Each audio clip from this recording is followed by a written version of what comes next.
Un pays que je ne veux pas nommer semble avoir un problème avec le patrimoine marocain. Ils s'imaginent qu'en achetant des vêtements chez des antiquaires, ils achètent aussi une part de l'histoire. Mais ça, c'est une grave erreur. On peut bien sûr acheter des objets, mais jamais le patrimoine qui va avec. Celui-ci s'acquiert en accumulant sa propre histoire. Lors d'un événement de mode arabe au sein de l'UNESCO, le caftan Kandjar, emblème de l'artisanat marocain, devient du jour au lendemain la propriété d'un autre pays. Je vous donne un indice. Ce pays a le même âge que l'artiste américain Tom Cruise. Mais ils ont certainement oublié que ce fameux caftan avec sa broderie distinctive est déjà répertorié sur le site de l'UNESCO, décrit comme un élément marocain dans le cadre de la route de la soie.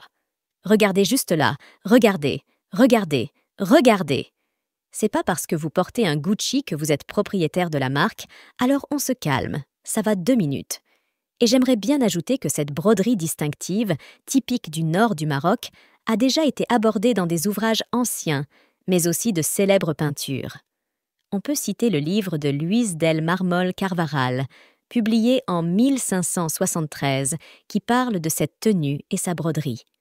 On peut lire « Les habitants du Maroc sont superbes et se piquent de bravoure. Ils portent des vêtements longs, en tissu coloré, bordés jusqu'aux pieds, avec de petites pièces coupées en pointe, semblables à des demi-losanges. » Franchement, je me demande ce qui pousse certaines personnes à se ridiculiser ainsi. Peut-être que le ridicule est un passage obligé pour acquérir un peu de classe et d'élégance. Ops! Le caftan marocain fait un tabac à Constantine. Un article qui a été publié en 2008. Mais visiblement, c'était avant qu'il perde la mémoire. Heureusement, le ridicule existe. Sinon, la vie serait bien triste. À la prochaine!